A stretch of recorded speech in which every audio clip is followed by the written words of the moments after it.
hello, and welcome to the only Glued English speaking podcast, the Lions Den podcast, episode 69. We are here another Wednesday night. I was going to say Monday night, but no, we had a fabulous Monday night match. As you guys know, the hour changed, so probably everybody was watching it at different times. Although our very own Louis was present outside the stadium, finally 30% capacity, so we'll definitely hear about how his experience was being back after 387 days. Did I quote that right? Yes, sir. So we'll talk to you about everything that happened in that Monday night matchup, a very fun night for La Fiera. So we'll definitely talk about that. A little bit about what's currently happening in the other jornadas, and obviously a preview with our next matchup against Santos, which Louis will also be traveling to because he is able to. So that'll be something fun. The return of crowd noise is very entertaining. Carlos, Louis, and Jose, gentlemen, how are we feeling tonight? Slowly but surely getting a little bit of peace of mind back with this roster, with this team. Yeah, much slowly but surely. Still a long road ahead, but step by step. Definitely getting some of a memory back, right? Exactly. First time really dominating a team in a very long time. Yeah, I would say full 90, maybe with the exception of the last 15 minutes, we played full 90 intense. It was awesome. It was great to see.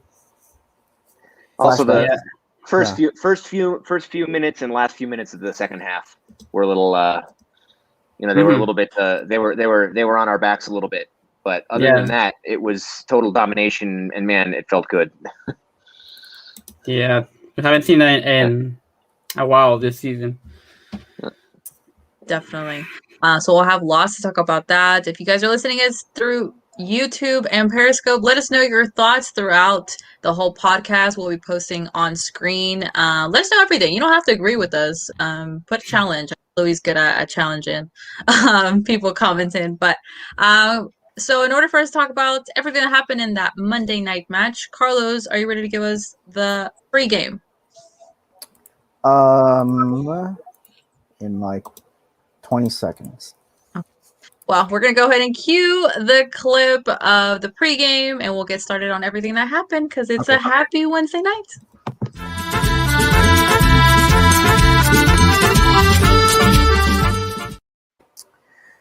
Okay, so to start off, we should probably talk about Luis Montes' return to the starting lineup. He came back after recovering from that hamstring injury. We did have him available against Rayados, but he didn't start, but he did start here. Big difference, especially in that midfield with Colombato. They looked really, really good, guys. We'll talk about that in a bit. But I think the big topic of the night, and I'll let Louis jump in on this one, is the crowd getting back to the stadium. It was more than a year. I think it was how many days was it? 367, I think. Well, since the last home game, since the last time in Estadio León was 387 days. How was it, Louis? Go ahead. Just in terms of being there and watching live, it didn't really feel like anything had changed. It's like riding a bike. It's like once you're back there, you just, you settle into the groove again. That part of it was, there was nothing out of this world with that. That just felt normal. But in this case, normal is what I wanted. is what you would want. But I was really, really impressed with the protocols in place and the process of getting everybody in and out. And I was amazed at how well behaved everybody was in terms of that, like not crowding, not doing anything they weren't supposed to. They made several announcements throughout the match that please stay in your seats when the game is over. You will be directed when it's time to exit, so that there's not, just a big desmadre. And the crowd was, they were well behaved in that respect. And really, they announced the crowd at a little less than 5,000 spectators, which is not even the allotted 30%. It's not even 20%. It's more like 16 or 17% of the total capacity. So really, it was very relaxed. I felt nothing out of the ordinary. You didn't feel like anybody was on top of you or in your grill or anything. I thought it was Everything was very well done and very well handled, and the afición responded very well to the added restrictions and rules, and it was just almost 5,000 people there enjoying, having a great time. And the best part, since it was only abonados or people who made the effort to buy a seat off of an abonado, there were only people there who really wanted to be there and were really passionate about being there and really wanted to have the team know that their presence was felt. And I think it really made a difference. You know, you think these things shouldn't matter really, but I think on some level it really did. I think the team had an extra inspiration, and I think it affected their play positively. Maybe not in a quantifiable way, but I mean, they definitely were aware that the fans were there supporting them, and everything went off without a hitch. Everything went off great, and hopefully all the rest of the games for the remainder of the season will be open to fans as well. Yeah, nice. Yeah, the crowd definitely made a difference for me when I was watching the game, because even though it wasn't a full house, you can definitely hear the crowd in the background. They were consistently booing Necaxa. Every play that we, I mean, our guys were hustling out there, so every play, every ball we were going after, you hear the crowd, just clapping for all the players for their efforts. So that was very exciting to see. Well, also, I mean, the interesting thing about it is it was few enough people. It was enough people to make the fans' presence felt, but it was few enough people that, like, if you watch the games on Claro Sports, you can hear all the chatter and everything on the field. Well, same thing goes when you're watching it live. You can hear the players yelling at each other. You can hear them talking to the refs. The funniest part for me was when Jairo finally went in the game at the end, but he couldn't get a touch. Like he didn't want to be greedy. He wasn't asking for a pass. So every time he finally got a pass, like, the crowd cheered just for that. And and you could hear the shouting between the players. You could hear the frustrations. When they thought it was a handball, you'd hear him shouting "Mano!" and all that stuff. I'd never had that experience. I'd been to one other game where it was only about 5,000 fans. That was a Copa match against Cruz Azul at the Estadio Azteca back in the Clausura 2019. But in the Azteca, you're so far away from the field that you don't get the same experience. In the Estadio León, you're basically right on top of the players. So it was a really fun and great but not particularly surreal, because as soon as I was there in my seat, it felt normal experience. Yeah. Awesome. Sweet. All right, so let's go over the starting lineup real quick. Pretty exciting starting lineup. I personally liked our midfield, which we'll definitely talk about. So back line, we had Cota. Actually, I'm not even sure if Avion was started as a right back or not, but I just put him there because I personally thought Navarro was just going to be a holding midfield. So I put him there. We also had Tecillo, Barreiro, and Osvi that completed our back line. We had Navarro, Colombato, and Montes, the three musketeers. I mean, they did an awesome job in the midfield. Meneses, Mena on the wings, and Campbell up front, which props to Campbell. He didn't get cute this time. He actually just put it in and how it's supposed to be done. Yeah. You just a turnaround and just strike it, and that's it. He didn't try to get cute. Yeah, I mean, if he's gonna play as a center forward, that's what he's got to do. I think he's learning. Hopefully. Were we surprised that Davila was not starting? Were you guys surprised? No, because he left injured from the Rayados game, so I figured he wouldn't get 90 this time. 90. Yeah. I mean, I kind of was surprised that Osvi started again. Not gonna lie. Me too. I was just disappointed. I mean, Jairo is so much better than he is. It's like it's not even close. I mean, the difference in the level between those two players is such that, like, when you put Osvi in, you're playing with 10. I mean, I don't want to. That sounds really, really harsh. Yeah. But there's a huge gap in their abilities. Like, I'm never impressed with Osvi. Now, I want to hear Jose. Jose, what do you think? Jose, you're muted. Oh, no. No, we can't hear you. He's muted. Well, he'll try and unmute himself, but go ahead. Wait. So, there he is. Now? Yes. Yeah, I don't know why, but it muted me here too. Okay. Anyway, so about what? Osby. Osby. I mean, he's like that fringe player that cumple when he's called upon, Hmm. but like we said before, like he's not like he. That's the problem with Osby. He has never had the drive to cement his role in the starting, like that he actually like deserves it. Like right now, I think it's more because of the circumstances, and I'm not really sure why Jairo is there. Like I only hear rumors of why he's in the bench, but I don't know. What's the rumor? Uh, Something to do with the transfer, but Yeah. I don't know. Yeah, I don't know. That's what I think too. But uh.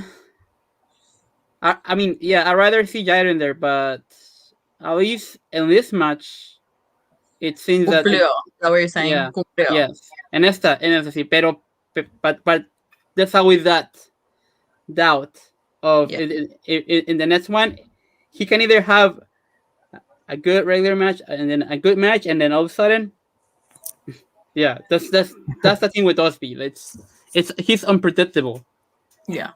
Well, he's one of those dudes like so the other 10 people, the other 10 dudes in the starting lineup are guys you want to see starting like all the time. So if that's the case, then you can hide one player.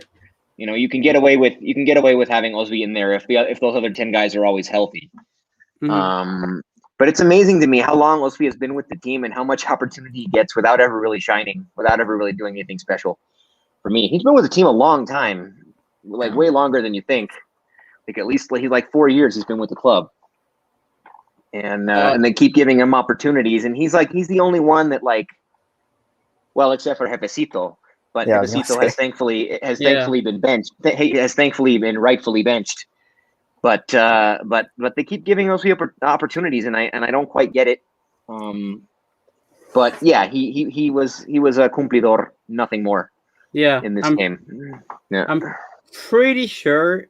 Like, don't quote me, but I'm pretty sure that he's been here since he was either 20 or 21 in the team.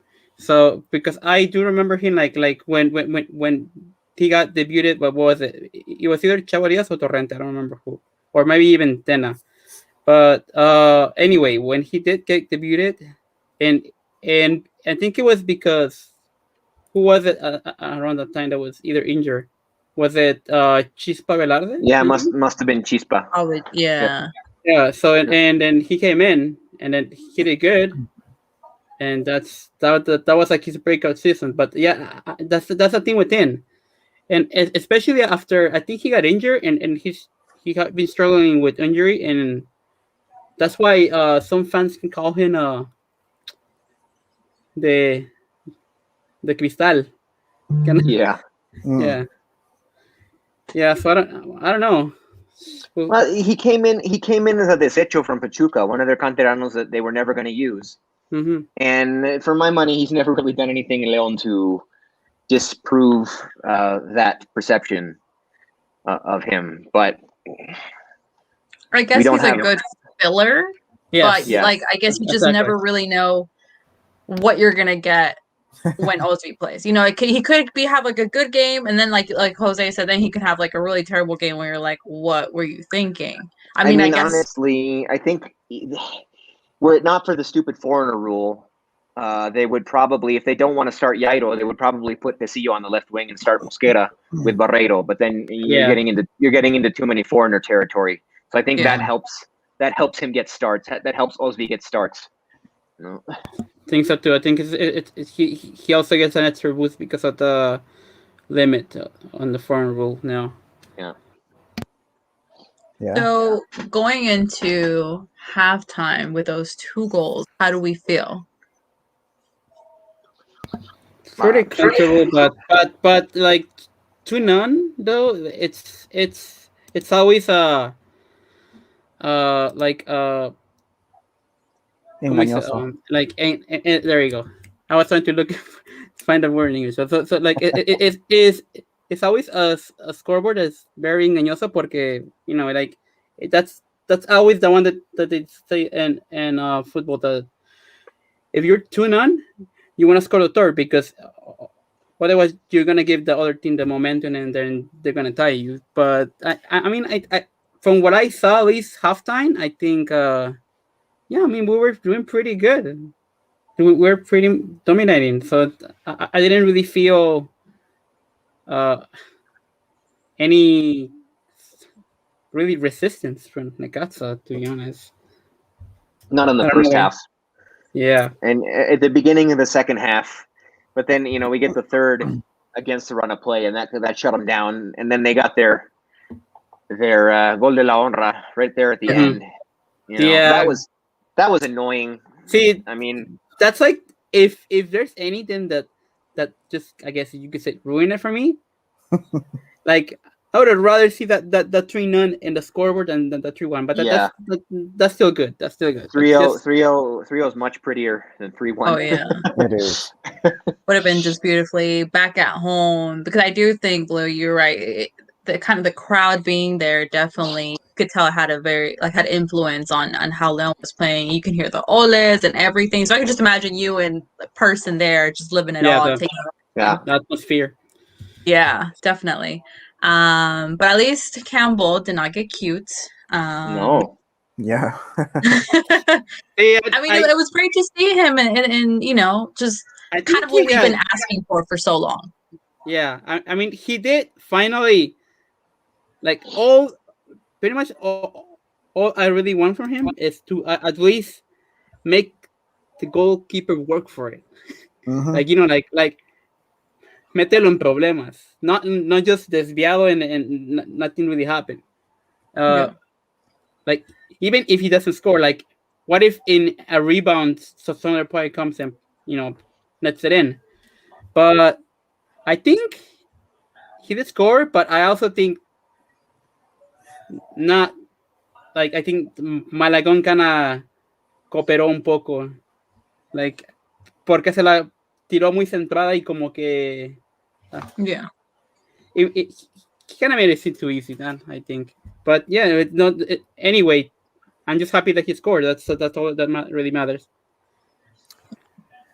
Yeah, and he did it. I mean, he did exactly what he was supposed to do as a striker. He didn't get cute. He was in position, and that's good. That's good. He actually came out firing. There was a play with there was one before that, I think. Yeah, he caught the ball in a volley, and he struck it pretty well, but it went off to the side. But you can tell he came out knowing that he was going to be our main source for goals, being that he was the striker. So it's good. It's good to see. Hopefully he can continue that if we're going to be using him as a striker. Yeah, but he'd been put in that role before and didn't respond in the same way. So it was encouraging to see him do that in this instance. I do think Davila, who I think is coming along well, I keep saying he's not a target man. He's not a number 9, but since they stubbornly insist upon using him there, he's gotten better and better every match. I feel that they put him there. That he looked very, very comfortable even in that role against Monterrey before he came off hurt, and he got some not really garbage minutes, but almost garbage minutes in this one against Necaxa. I think Davila still going forward is probably going to be our number 9 more nights than not. But if Campbell can fulfill that role when needed, that's very encouraging. So now let me ask this. With the Santi and Montes dupla, is that what we're most comfortable continuing? For now, at the moment, yes. I think that's our best. For now. Yeah. Now, looking ahead of when we have CCL and then Liga MX, that we talked about right before the pod, where Leon's going to have those 4 games in like a 9-day window. How does that look in the midfield for what we're going to do in CCL versus Liga MX? I mean, I think Oso's going to need to play some of those minutes too. He doesn't seem informed to me right now. I mean, he wasn't playing with America. I mean, you can't just make him a heavy usage guy right away. But he's going to need to eat up some of those minutes. Also, like, he's more of a recuperador than Colombato is. The only thing I worry about with Colombato is he's not a recuperador. That's not his game.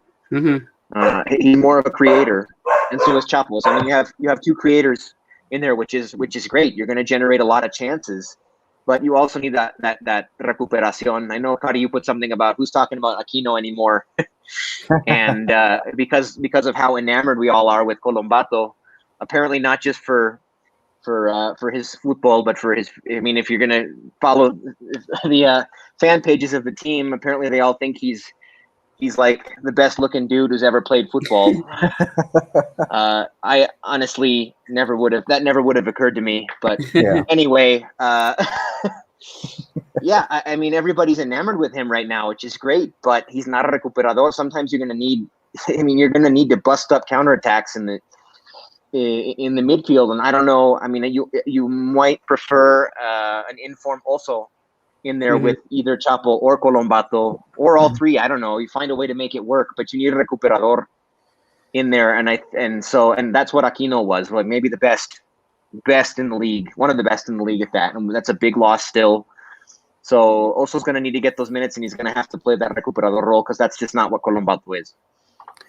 You know, I see it differently, Louis. I think he is a recuperador, but I don't think he's fully accustomed to playing the role yet with this team, because he does fall back when Navarro and Montes go up. He plays the role. Yeah, he plays the role that Aquino used to play, where he's basically one of the center backs when the team pushes forward. He falls back.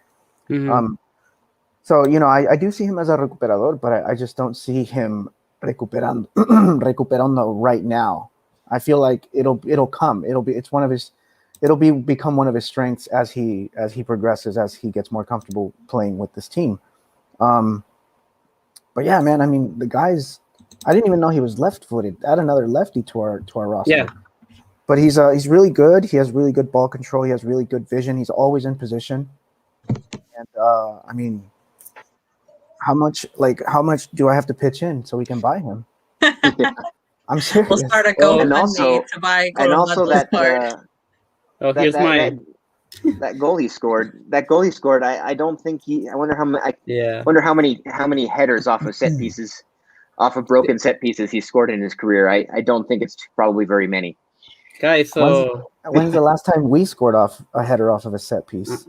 Yeah, I think we did, but it was we did last season, but I think it was only one. Yeah.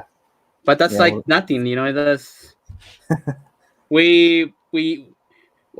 game used to be centered around like set pieces, and not really anymore. Like I think that's definitely a venture that we should probably rescue, like for those teams that the que se nos paran bien atrás y que no sabemos cómo abrirlos. Like, we definitely need to take advantage of set pieces more, especially now. Well, I mean, it's tough. Free kicks are one thing. We got great free kick takers. Yeah, but corners, like, we have no aerial game. If your best, I've said this before, but if your best aerial threats are your center backs, that's troubling. That's not going to give you a ton of serious chances off of corners. So I think I agree with you. We need to improve there. I just don't know how we're going to do it in the short term. I mean, unless Gigliotti comes back and with a vengeance and is on top form. But other than that, I don't know. Well, I agree with Carlos in regards to Santi, and if I think especially like we talked about other podcast about how many possible trophies we can win. I mean, at this point, he seems to be fitting in well. And the only reason why I tweeted about Aquino, because I saw during the game someone was like, "Oh, Santi's just like a fourth of what Aquino did," and all that stuff. I'm like, why are you trying to ruin this right now? That's why I was like, why? We don't need, So different that was players, just me. Different qualities. Different player, different qualities. They offer different. Was it a Leon fan or America fan? I can't remember because I didn't even give them clout or anything. I just saw it and I was like, I do know that they I mean, I wouldn't be surprised if it was a Leon fan because I do know they are son that are, very well. There's always a group. There's one group that's quickly to Jump on. arropar jugadores, and then there's another Mhm. group that no, like no matter what they do, no, They're not good enough. yeah, yeah, But that doesn't make sense with Colombato because, I mean, ever since he got those 20 minutes in Tijuana, like everybody liked him. I didn't see one person who was like, "Oh no, like let's yeah. I don't know. give him a full game and see what he can do." Like there were no doubts. Everyone liked him. I think some people are just hung up on his contract situation. Like he's on loan for 6 months, Yeah, and he exactly. kind of came in as an afterthought. Like, who is this There- guy? And they can't get over that. Like the circumstances under which he joined the team are like other players who've come under similar circumstances and haven't performed. So they're just, I mean, they refuse to give him the benefit of the doubt still. But at this point, if you're refusing to give him the benefit of the doubt, you don't know what you're supposed to be looking for in a player. Especially a player that Yeah. has fit in so well. And we've seen some player, So that quickly. yes, go ahead. I was gonna say so quickly. Like Yes. we saw John Cardona spend how many 1 year here? He never got accustomed. yeah, Yeah. and this guy Colombato just does it in 20 minutes. And Yep. now Colombato getting called up to the Olympic qualifying side for Argentina. That's a big deal. Yes. And we need him to stay healthy because we got games coming up. Yeah. But yeah, definitely, he showed out so much in those 20 minutes that now he's getting a starting role, and we wanted to see this dupla with Montes, and I think it's just fabulous. I mean, obviously, we're talking about Necaxa, the team has been in last place, but I think this is the particular game where Leon was able to gain confidence and kind of in hopes que cierren el torneo on a good note. Because look at Pachuca. Pachuca just bounced back out of nowhere. Like those I mean, all last two wins. All it takes is stringing together a couple of wins, and the narrative completely changes in this league. Yeah. I mean, Yeah. yes, it does. I mean, the wins weigh a lot more than the losses do, unless you're Chivas. You know, when Chivas loses, it's like, let's shut down the whole league, and Shout out to Vado said, "What does winning feel like? Can relate." So Vado, go ahead, Louis. Oh man. No, That's too. Leon can lose a whole bunch. Now they win one game, and now the narrative's completely changing. We're back in the fight. We're 1 point out of classification, for qualification for repechaje. Like all of a sudden. All of a sudden, things change so quickly. Yeah. You're right. And we still have games against several of the teams immediately ahead of us, which is big. Exactly. Yep. So let's go ahead and do team performances. So from 1 to 10, what was your team performance versus Necaxa on Monday? Give him an 8.5. I'm gonna say 9. I can't remember the last time we had 2 goals in a half. In the first half. Especially a first half. Yeah. Yeah, in the first half. This season. Or last season.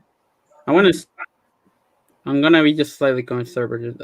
8, but that's because I think, and we should all think, that this team has a lot more to offer still. Uh-huh. So it's not even close to the top. So I think, hopefully we should see a lot more for now on. We have 6 finals, so I think we gotta get as many points as we can. Hopefully, how many points do you guys think we'll make it? Well, we're definitely going to win out. We're definitely going to win out and get to 29, for sure. And sneak into 4th place. Hopefully. I mean, if we play the way we played against Necaxa, we should. That would be like more than half. That would be like a page out of the book of when La Camisa de Torrente was around. Yeah. No, I mean, I think they only need to be in, 8th or 9th. I think 8th or 9th It's like in I'd the say eighth. 20s, right? I'd say eighth is probably our goal, our maximum goal, right? That's somewhere around there. Eighth, maybe 7 through 9, let's say. And I think we need to get to 23 or 24 points. Mm-hmm. Yeah. I also think it's going to be around maybe 20, maybe 25 or even 26, but between 23 and 26. Going up, Louis? No, I'm saying a range, like between 23 or 26, we can get between 7th and 9th. You know. Mm-hmm. It would be so cool if we can get in there, sneak into like the 5 through 7, and then face like. Yeah, I mean, I think playing the repechaje, repechaje at home. That's our goal right now. And I think what kind of slowed us down last time is obviously clasificando so high up gave them more of a break. So that's when we faced Puebla came with all the momentum from a game that they just played. So I think if si clasificamos in the area of repechaje, it could be a positive note for us. We would be in more rhythm where we're going to face then. Yeah, and we wouldn't be like a Puebla repechaje team. I mean, their momentum could only carry them so far before their lack of quality, lack of talent, just kind of. I mean, the bottom dropped out on them. We are not a team that fits that kind of profile. It's cliche, and it's floating around. Meneses, I think, said this in an interview that nobody's going to want to play us, in Liguilla, but we have to get there first. Exactly. Yes.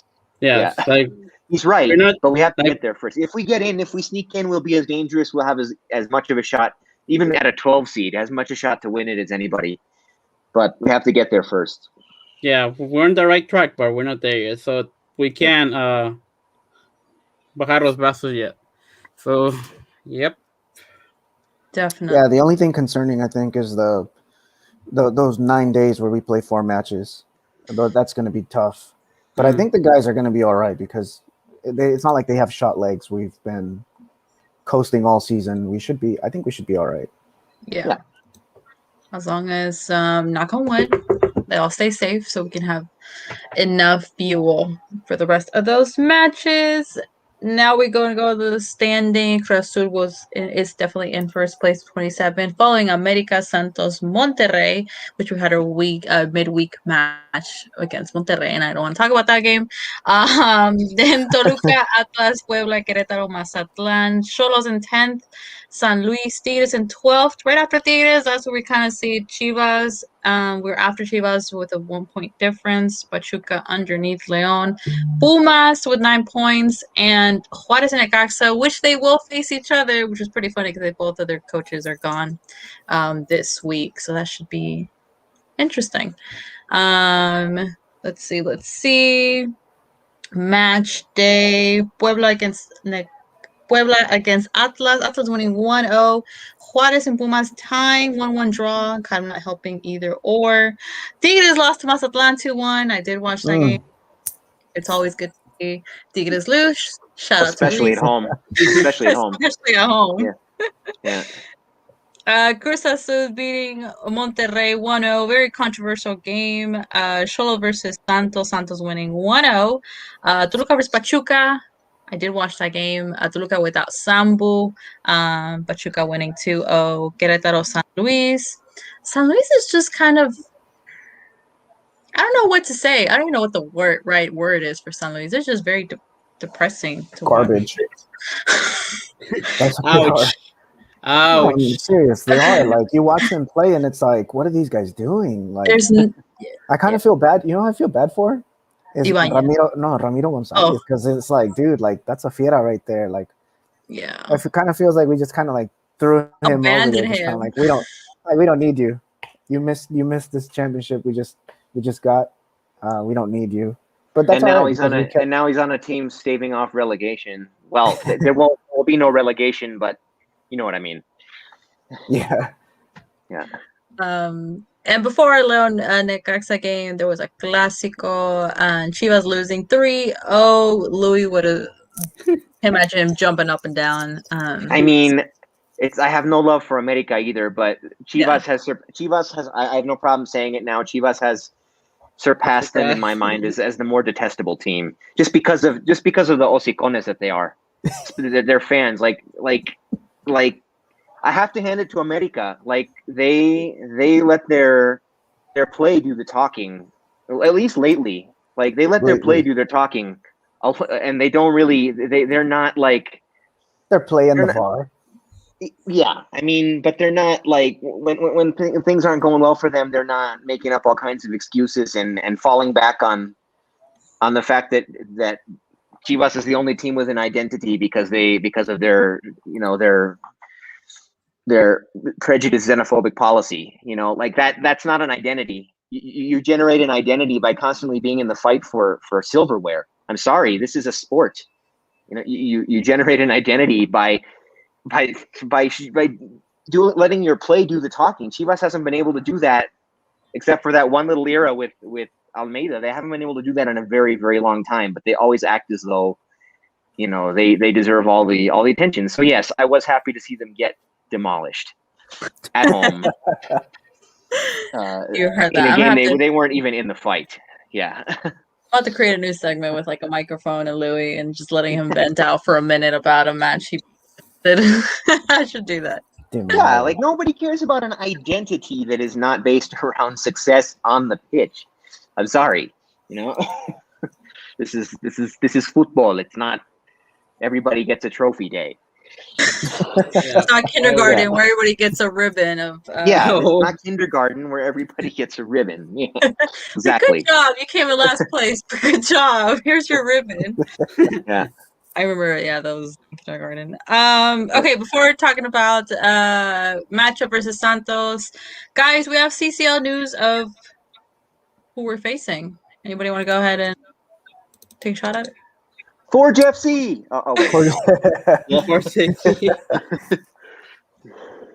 No, we're facing Toronto. Yeah. By default. Well, not surprised there. I mean, they were pretty much the favorites. I know. It's kind of lame. They Forge wasn't going to be able to train in time to get in shape for the CCL, so they just made a mutual agreement to hold off on the Canadian Championship and award the CCL position by default to Toronto FC. I don't know about you guys. I think that's a little bit lame. They didn't earn it. I mean, they probably would have won anyway, but they didn't earn it. Guys, breaking news. We're talking about FC Juarez appointed their new coach, Alfonso Sosa. Ooh. Yeah, I heard about that. The carousel continues. Shout out to MX Draft from the recycling continues. Yes, exactly. The recycling. They don't want to kill the trees, Jose. They want to cycle. But go on, Louis. Facing Toronto. Where are we facing Toronto in? Well, the away leg will be played in Orlando, Florida, of all places. Is it? Did they announce it? Yes, they did. Okay. Wait, so they haven't said anything about ticket sales or availability or anything of that nature yet. I'm watching that like a hawk. I'm checking both the Toronto and the Orlando City because I have a feeling the tickets will be handled through Orlando City since it's their stadium. But I'm checking that every day for updates as to whether there will be fans in that allowed there and if it will be possible to go to that. Because if so, I mean, I'm going to use my stimulus from Uncle Sam to get me to Orlando. Yeah. Good Uncle Sam. Yeah, thanks. I mean, at least he's good. He's good for something. Yeah, but you should put a disclaimer. Use your stimulus at your own convenience. I do think I don't know about you guys, but I do think playing the away leg in such we underestimated how hostile the situation would be against LAFC. I think in this case playing the away leg on a neutral site, especially in warm weather. In a warm weather neutral site will make an enormous difference in this series, I think. I don't know about you guys. And the first leg we're playing, hopefully in front of our home crowd. Yeah. So that's a major advantage for us too. Yeah, and the second leg, very many miles away from Toronto. And if we had to go which will still be pretty cold weather up in Toronto, which is they have a really good home field advantage up there. If it were like that, I think that would make that would change the dynamic of the series completely. So I'm kind of excited about the neutral site return And leg. They would still allow 30% capacity.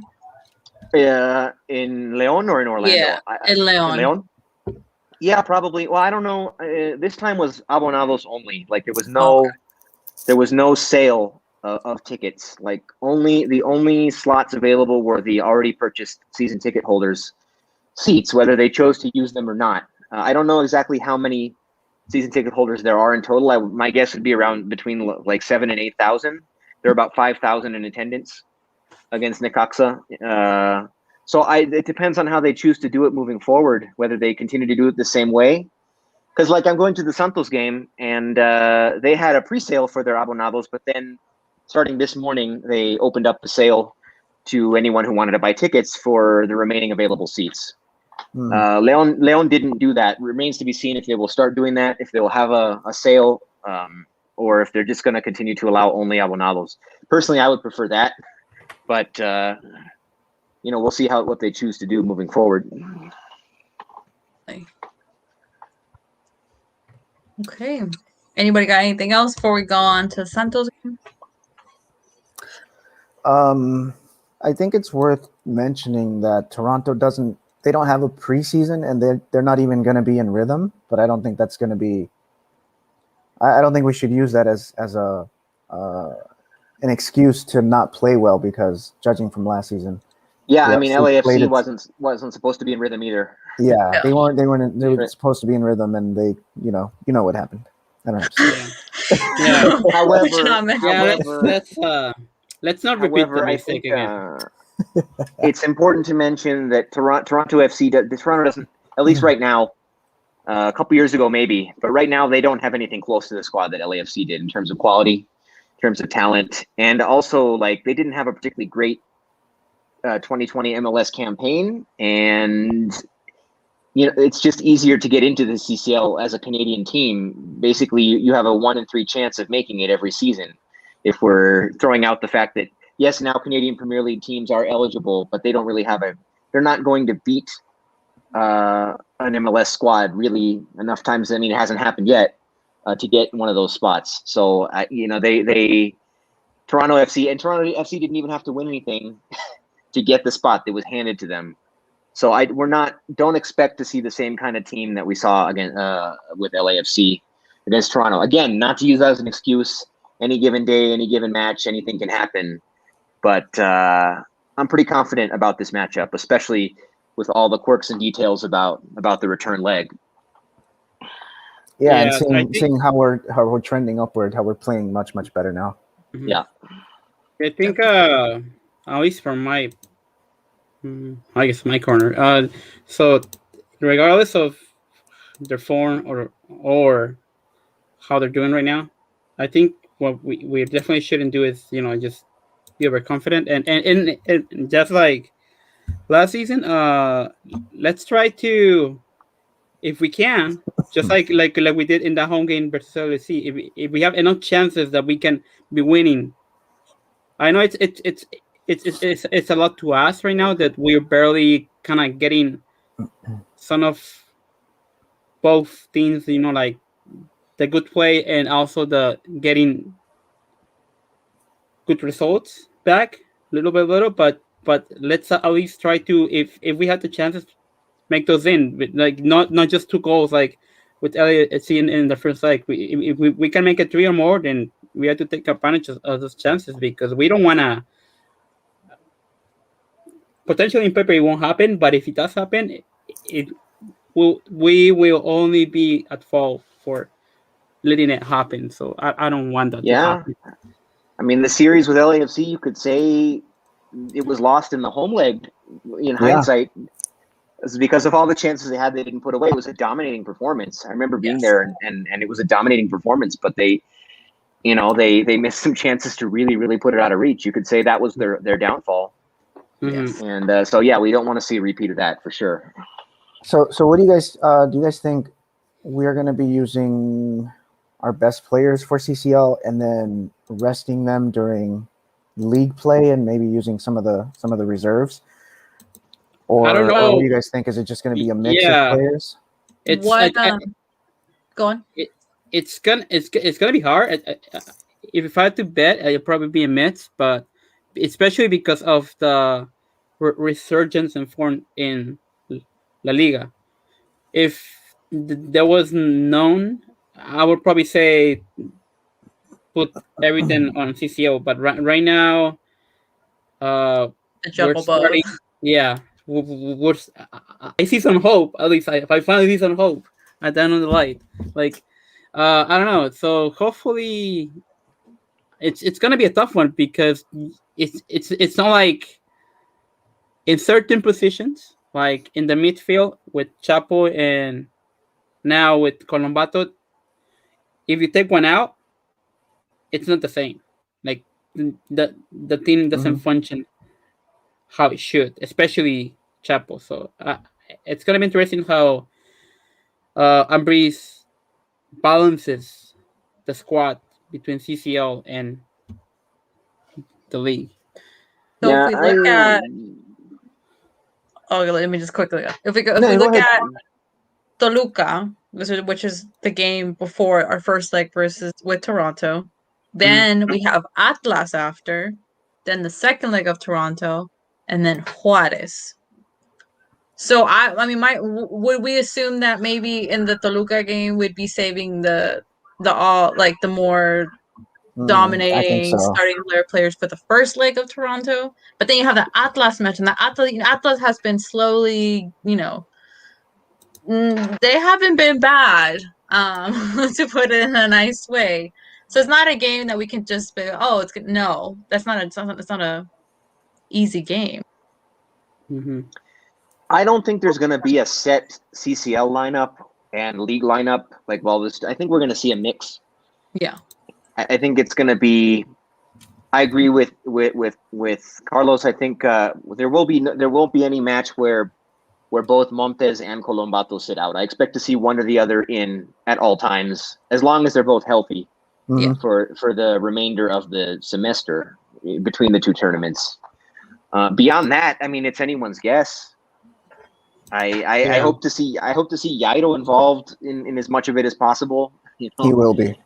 I hope to see. I think Mosquera is going to get some. He's been kind of on the outs, but I expect to see him get bunches of minutes. I don't imagine that in the CCL the foreigner rule comes into play. No, I don't think so. No, that's international competition. So that that's something to consider as well. Like we could see lineups, different lineups.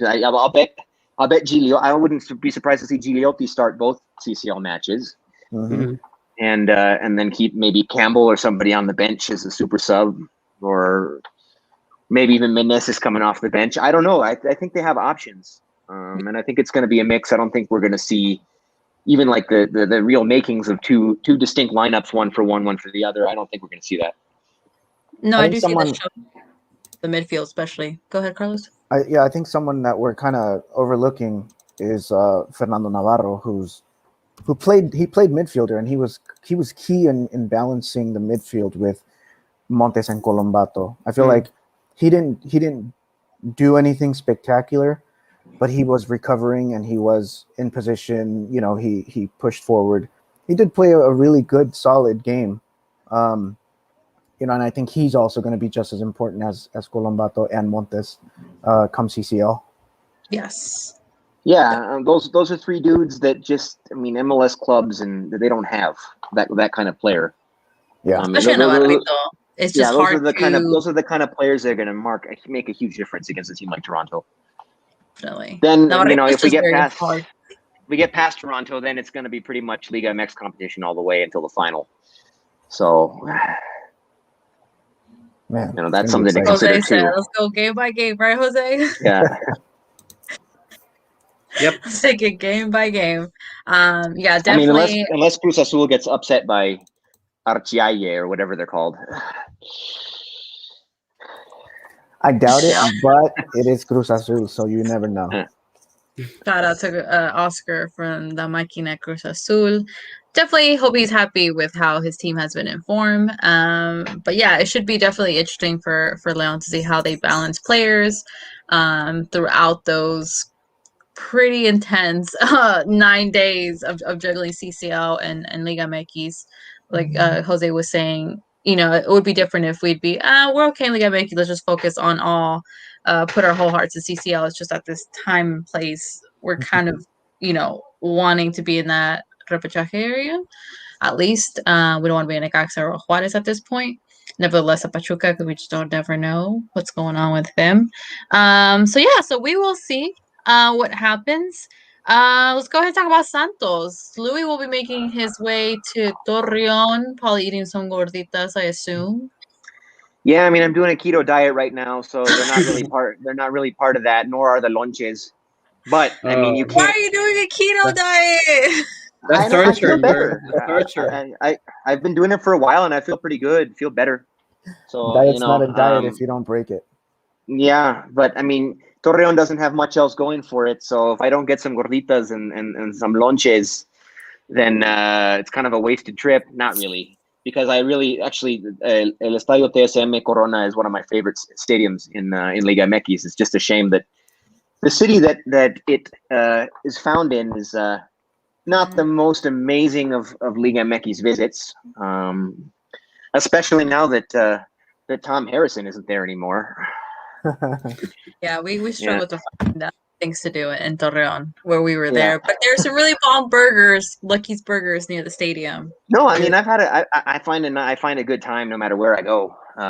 But it must be said that Torreon is, first of all, it's extremely hard to get to. There's no good way to get there from the Guanajuato León area. I mean, your options are a long bus ride and a plane, a plane and a long bus ride, or a really, really, really long bus ride.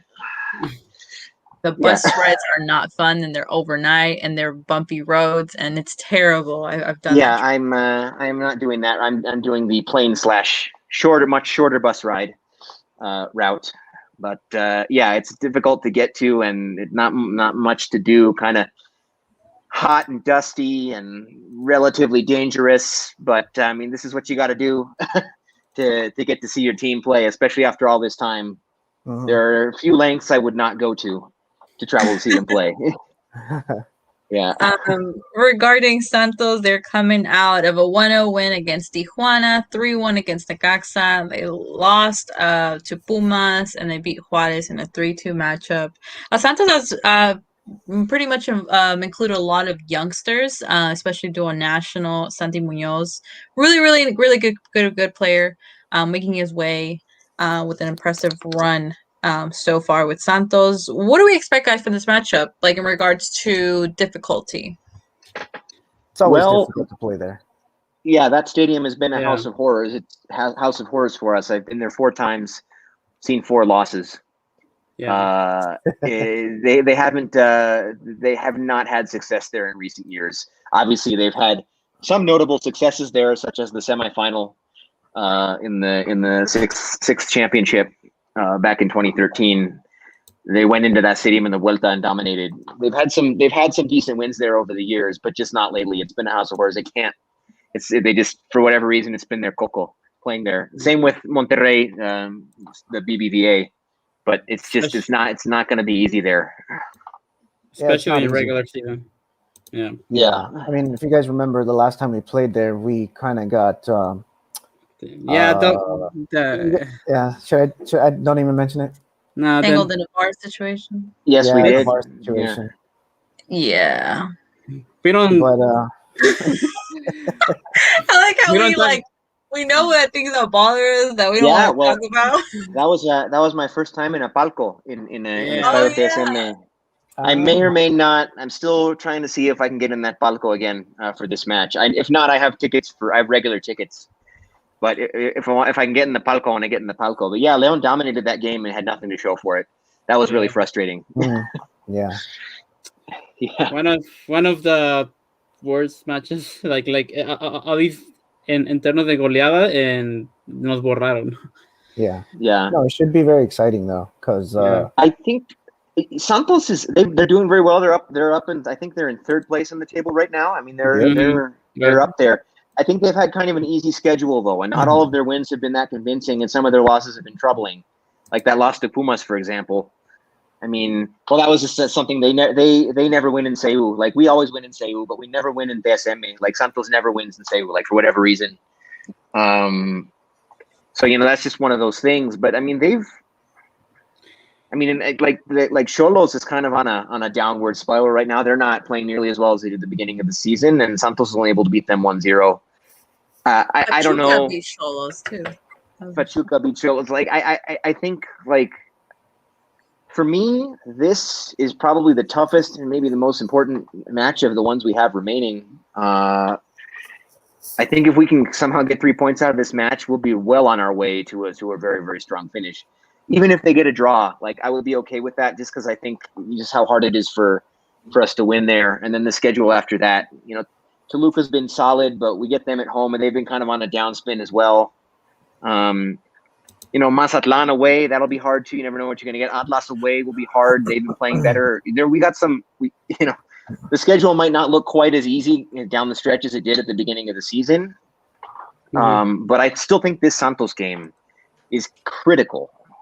We gotta get a result. We can't come out there with an L. We gotta get a result. A win would be amazing. A win would be amazing, but we need a result. Yeah, we gotta get at least something out of it. Yeah, I think we'll get a good result out of it. I'm confident in this because I just feel like the guys are playing a lot much better now. And we don't play for like 2 weeks, the following 2 weeks, so we can go all out. Yeah. Also, I think playing in front of fans, even if it isn't the home fans, I think that'll give them an extra motivation too. Yeah. Just playing in front of people. Javier, you got some mean background noise, my friend. Me? Yeah. Oh, there. It went away. Okay, it went away. I think it was It was like my headphones. Oh. Was it your headphones? Because I thought for a minute, who did a bus just come through, or what happened? No, it's there's nothing here. I'm alone. It's quiet. All right. Yeah, there's no buses. Look, guys, you, bro. How are you? I'm sorry. Where were you? I thought it was at 8 o'clock Utah time. No. Because the hour change over here. 8 o'clock Central Time. Javier. Yeah. Sorry, I'm still laughing at Jose's reaction. Yeah, the time just changed. Like not even. You know what? And next email, Javier, I'll specifically put the time just for you. It's hold on. Is it 8 o'clock Central Time? 8 o'clock Central Time. So that would be. It's 8 o'clock. But by our next show, I think. Oh yeah, with the. Oh no! Well, I guess regarding just Mexico games. Yeah, we'll let you know in the group chat. Okay. Yeah, no, because I thought it was at 8 o'clock. So over here it's already 8 o'clock. It just turned 8 o'clock. Oh, so you're like 2 hours behind me. So you should be on Carlos and Javier's and then Jose's time. No, I'm at Louis. No. We're only he's on my time right now. Oh yeah. Mountain time. Yeah, Mountain time. Yeah, changed. I never will understand Mountain time. Well, Javier, we are close to our prediction time. I made it. So, but give us a quick what were your thoughts for the Necaxa game? Look, my thoughts were. Look, I think we all kind of wanted Chapo Montes and Colombato to play together. To me, it's like I said, una pretemporada larga. With this win, we're like 1 point away from calificar. So my only thing was, I guess when also was playing and Cafecito was playing, we kind of knew that they don't deserve to start. They don't have they felt out of sync with the rest of the team. So when Colombato started playing, and then eventually we started getting Navarro back and Chapo Montes, we're kind of getting close to what's kind of almost 100% of our team, what he could actually do and produce.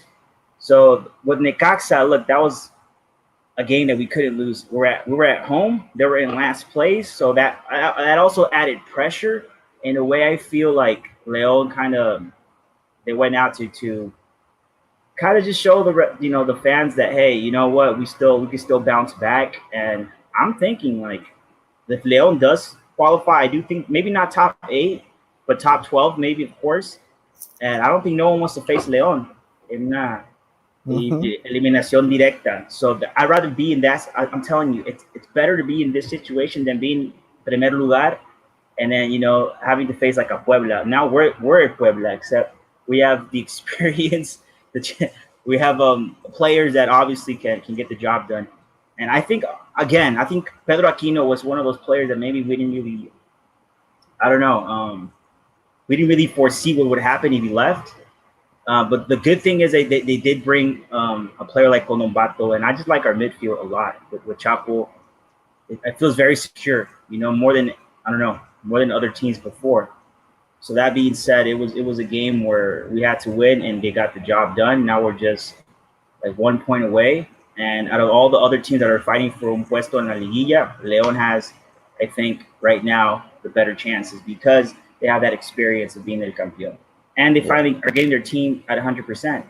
Something that let's be honest, we didn't have a pretemporada. So it's kind of like in this moment, our season is barely starting. And we have six more games. Yeah.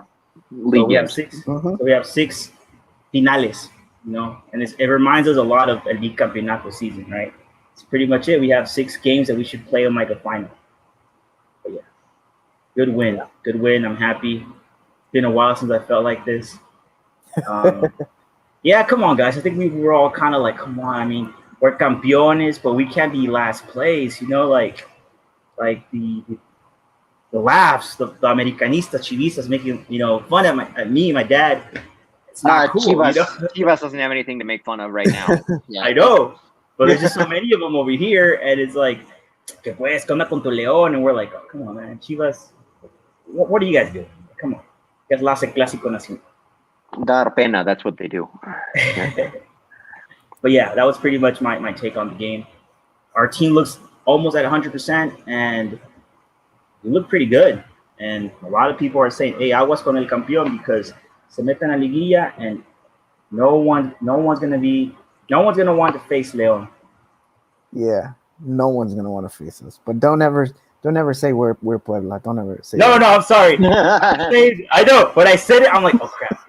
Well, I'm gonna say I saw Louis say that. Louis, correct him in what you understand what he's trying to say in a better way. Yeah. What I'm trying to say is, it's a surprise.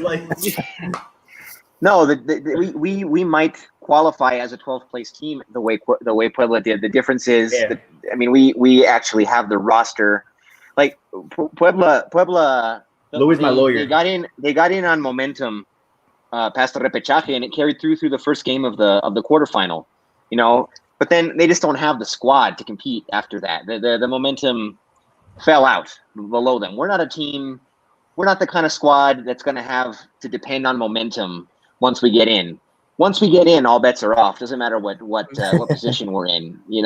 That's the difference between Puebla needed way much more momentum than they could muster. I mean, and their floor fell out below them. That's not going to happen to León, even if they qualify as a 12 seed. But let's try to get a little higher. Let's try to get a little higher than that. Yeah. Plus, you can't be comparing us to Puebla because remember they're curtidores. I'm sorry. I am sorry. Well, speaking of curtidores, right there, look, that whole team is curtidores. My dad is a fanatic. Yeah. Curtidores de los 70s. Yeah. Same with my dad. He when León was in Primera. Yeah. He's actually more of a Curtidores fan, but right now that they're nowhere to be around, so he's going for it. They're gone. They're gone. But the 70s, man, what a team. Yep. But yeah, I guess Puebla in a way, that's kind of what I meant. Like Louis said it perfect, man. He's my lawyer. I take that. Look, aficionados de León, I in no way, in no form try to, make León comparable to Puebla. Puebla's it's a good team. They're doing good things lately. I think comparado con lo que tienen en su equipo, but yeah, León can be one of those teams that you kind of don't know what to expect because they're going to play way differently than they played in the last 10 jornadas. So if Cruz Azul or América faces them, hope they don't think they're going to face the same León that they face in the torneo regular. Our players are getting at 100%. Chapo, Navarro, Jairo, you know what I mean? We're not at 100, and it's the first time we saw Colombato and Montes play. And they look very damn well good. I feel like aguas. But yeah, we're not Puebla. No, we're not. We got ocho estrellas, first of all. I definitely feel like we are but that, at least for me, that away has been lifted on my shoulders, and I can breathe a little bit easy because at least they're playing, and it seems that at least the goals are going in now. So I don't know. At least for this last match anyway. But and also we saw una jugada hermosa, el gol de Mena, and that's one of the things that I'm always looking at. Like if hay un funcionamiento in that term, and we made that goal, and I was like, there you go. That's the Leon that we've been kind of wanting to see since even in La Liguilla, man. Like last, it's I want to see it in a way el León de 2019 because that was un León espectacular. But I think again, we don't. Some players have left, maybe. But anyway, I was gonna go on a rant. But yeah, it's just it is what it is. It's un León que I'm like, oh okay. Let's see against Santos. Let's see if they continue that chemistry that that's esa hambre, because you kind of just saw it in the players that hey, we're not gonna lose against Necaxa.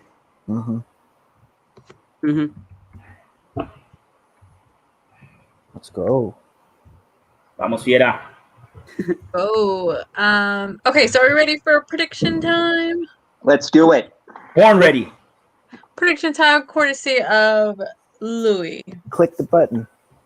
Prediction time, prediction time, prediction time, prediction time, prediction time, prediction time.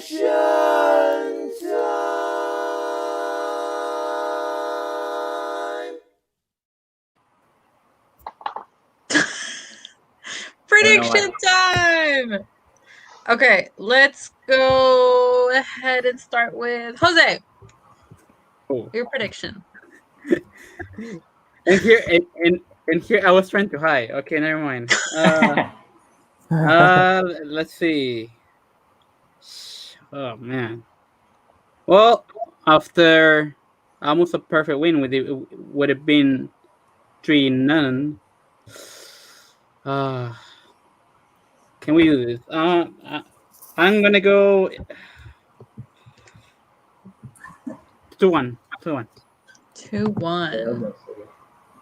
Jose says that Leon finally wins at the SM, where Louis will be a witness. Javier, let's go with you. You only get one shot. I no, okay, yeah, and you know what, Jose, I kind of agree with that score. I think 3-1, even a 3-0 would have been perfect, of course, against a Necaxa. Santos is a team that's probably going to qualify in the top 8. They're at home, but we got to win. It's going to be close, so I think 2-1 is logical in a way. 2-1. Okay. Louis, what's your prediction? I'm tempted to predict a draw, but I'm not going to. Yeah. Don't do it, Louis. Be cool, man. Be cool. I mean, it could definitely happen, but I want to be positive too. A 1-1 wouldn't surprise me at all, or even a 2-2. But no, you know what? I'm gonna go with a 2-0. I think we're gonna win 2-0. I think we're gonna. Yeah, we're trending very much upward. Santos is a good team. They've had kind of an easy schedule. I don't think they're quite as good as their record would show. I think we're gonna pick a really good moment to break our long streak of not winning at the TSM. How long is the streak? Well, I've been to the last 4 matches that were played there. They lost all of them, and that's dating back to 2016. I don't know. So, yeah. So it's at least 4 matches. It might be more. No, I think it's. The last win there was the opening match of the Apertura 2015, or maybe it was match day 2, where Santos had 2 or 3 players sent off. And we won 3-1, I think, at the TSM. That was back in the Apertura 2015. They haven't won there since. I'm fairly certain. And also, I'm gonna say 2-0. 2-0. There you go. Oh, I did not expect any of y'all's like 3. That. Carlos, are you gonna jump the same, or what are you thinking? So let's just go 2-2 here. Not the score. I'm saying 2-2, like the predictions. 2-0. I'm gonna go 2-0, like Louis. Yeah. That was my original prediction. I just think, I don't know. I feel like Santos, like Louis said, they haven't they haven't really dominated or shown that they deserve to be in the third position or that high up in the table, because yeah, like a lot of their wins, they're close, and but I haven't seen a game where they actually dominated from beginning to end, and they showed that they're a dominant team or they're a team to beat. So I think they're very much beatable, and we're trending upward. So I think we're gonna get a win, a 2-0 win. Should be exciting. Should be a very exciting game. Yeah, because they have three Oh, go games ahead. where they've beaten Necaxa, Bravos. I mean, teams that are. So I agree with you, Carlos. It's está muy maquillado their third place. I think they're just about to get the hard teams, and Leon is just about to get the easy teams. So that's what I'm saying. Like, Never went the other way. Yeah, I think we're waking up exactly when we're supposed to wake up. Yeah. Yeah, it's just typical Tigres. I mean, okay, if anything is comparable, it's comparable kind of like Tigres. We that was my hot take. Remember? Oh, that was your hot take. Sorry, I'm not trying to take your hot take. No, it's cool. It's cool. My hot take is de la mano de Colombato y that's not hot take. That's just facts. Come on, Colombato and Montes. Vamos por la novena. Anyway, Kari, go crazy. Say 7-0. It's happened. Ooh. It's happened. I'm always the optimistic one, and I feel like you guys have surpassed my optimistic Really? today. Yeah, I mean, I said think 2-1. That's surprising. Yes, it is. I think in regards to Monday nights, obviously we knew the rival Necaxa was being in last place. Profit was basically on the way out. Like I mentioned earlier, I think it was a good game for Leon to gain confidence and kind of for them to be inspired again, especially at this perfect moment right before going into the international break and then coming back to Liga MX and CCL. I do think it will be a tough match. I mean, just even them not winning in the past 4 games. We're gonna stick to that stat since that's what Louis been. So I'm gonna say 2-2 draw. I'm hoping for a win. Obviously, I'm very optimistic. I'm just still trying to maybe take a scoop of Jose's conservative, and I'm gonna say 2-2 draw. Not that I want to, because I don't think it's gonna benefit us, but I would really want Leon to win. I'm just gonna say a 2-2 draw. That's surprising. Wow. I didn't expect that. Makes me want to go crazier and change. I want to change my score now because you're supposed to say 3-0. Who's gonna say the 3-0? Someone's got to manifest this. Someone's gonna have that in their conscious mind. So basically, what do you mean? I know. Because Tom told you something. It has to be like So basically, we all went for what at least from history, it will be the unlikely score, and Kari went for the logical score. At least on paper. Yeah, because it's not an easy cancha for Leon. It's not easy cancha, and I think what we saw, obviously, don't get me wrong, I think what we saw Monday night, it's a good confidence boost. It's a good time to be re-inspired, because I think we were criticizing how Leon just looked very uninspired and thinking, like, what is there to play for? There's a lot to play for. We've mentioned it so many times in this podcast. I just think, I think I'm focusing more on what comes after the international break, even though I know this game is coming up, and obviously after Monday, it's a good time to close in regards to gain a momentum for this week. I'm just trying to be a little bit realistic in regards to just Santos at home.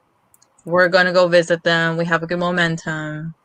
I don't know. I'm just saying 2-2 draw. Not that I mean, if I'm right, I'm right. Do I want to be right? I kind of don't want to be right. I kind of want one of y'all scoreboards, because I think I'm always the optimistic one, but I'm just trying to keep it a little bit neutral. 2-2 draw. Okay. So we'll see. Okay. One more thing, Jose. Are you ready to share? It'll work. Sure. Let me see. Let me see if it works. Because I never tried this before. So we'll find out. Let me know if you see. Sure. Can you see this? Give me a sec. Not yet. Oh, there it is. All right. Okay. Not sure if you guys can see this. Okay, so this is just like the one that I did a couple, probably like when it was like 6 weeks in. But now I'm comparing after 11 matches, and I also added. I don't think it shows it on the graph, but I do have the data of the Clausura of 2014 after 11 matches. So this is how we're doing. In case you're wondering, after 11 matches in comparison to previous seasons. So right now, we only have 3 wins, 2 draws, 6 losses, 11 goals, 15 against, 11 points. So right now I mean, understandable. We have less points than previous seasons. Even than the it looks like even than the bicampeonato, which we didn't really do well. Then I think it was 23 points. So right now we have less points than 2014. Yeah. Oh. Yeah. So right now, in 2014 it was 18. Then. Yeah, but again, it was top 8 back then. This is top 12. That's the only difference. Yeah. The different circumstances, but when it comes to goals, 11 right now. Back then, 15. Conceded 15 right now, and then 11. It's kind of weird. It's switched up. And everything else, I mean, it's as you said, like from previous seasons before this, it's been on a high for Embrace. Especially last season, we didn't score that much, only 13 goals, and conceded 7. But we racked up the points, which we haven't done that this season. That's the main difference. I didn't have time, but I did hear on to the end that one of the things that we haven't been doing, it's winning at home. So that's been something we lack now. Let's see. And then on the Clausura 2020, which is what it was just 10 matches, 23 goals, 14 against, 21 points, and 7 wins, 3 losses. Apertura 2019, 6 wins, 4 draws, 2 losses, and 24 goals, and 15 conceded, and 22 points at the year. Clausura 2019, probably our best tournament. And that's 8 wins, 2 draws, 1 loss, which was the Tucholos, and 28 goals and 5 goals conceded and 26 points. So I mean, we are underperforming, not just with previous seasons under the Embrace setup, but with if you compare it to the 2014 with the previous bicampeonato. But like you just mentioned something important, Javier. Like, but then there was not really a repechaje, so no. But yeah, I mean, yeah. So I mean, we'll see. We'll see if we can replicate the bicampeonato once again. And hey man, it's feeling like it maybe, you know, it has that same kind of like every partido after this is going to be finales for us. It really is. I mean, that's how we should see them. But yeah, I don't know, it has that vibe, you know? Definitely. We shall see. Also, by the way, I was gonna mention real quick. Does anybody know how many matches is Cruz Azul winning streak? Is it 9 or 10? 9. I believe it's 9. So they're 3 wins away from tying Leon. I guess Chivas is like the only team that could probably beat them. Like I've seen their schedule; they got easy teams coming up, and then it's Chivas and America. Mm-hmm. But it could get into their head, so you just never know. You know? I hope. And Harry, I know you don't want to hear it, but Cruz Azul, man, they're gonna make it. Oh God, no! They're gonna make it. Hot take. How come you can't take my hot takes? Fine. All right. I'm just saying, Leo. If But they, Here's if what's they, gonna happen. if, We're if gonna Carlos Louis and Jose said it's a hot take, then it's a hot take. Guys, is that a hot take? No, it's not a hot take. I'm just Okay. saying. Well, No. my hot take is León salió campeón en el Noca. Therefore, maldición over. Tigres has it because they beat León in 2019. So all Cruz Azul has to do is ganar. Y la final va a ser something like a Tigres versus Cruz Azul or something. Y la van a Cruz Azulear los Tigres. I mean, that's what I'm hoping. And yeah, then Tigres gets the maldición. That's my hot take. You should get a conspiracies section in the pod. We'll do that for you. Hey, that's not a bad idea. I am like the Alex Jones of sports journalism. Oh God. Javier, here's a more realistic hot take. except all the crazy QAnon stuff. Anyway, what's Javier, up, I have fellas? a more realistic hot take. We get into Liguilla through repechaje. We see Cruz Azul and we eliminate them. That could be it too. Although I do think León is going to face Cruz Azul. That's the one thing. Just like I was like telling you guys, man, I think next year León. What I saw Cruz Azul really is like, okay, I think they're gonna face León this. They didn't face last season. They're probably gonna face this season. I don't know. I see what happens. I want León to win.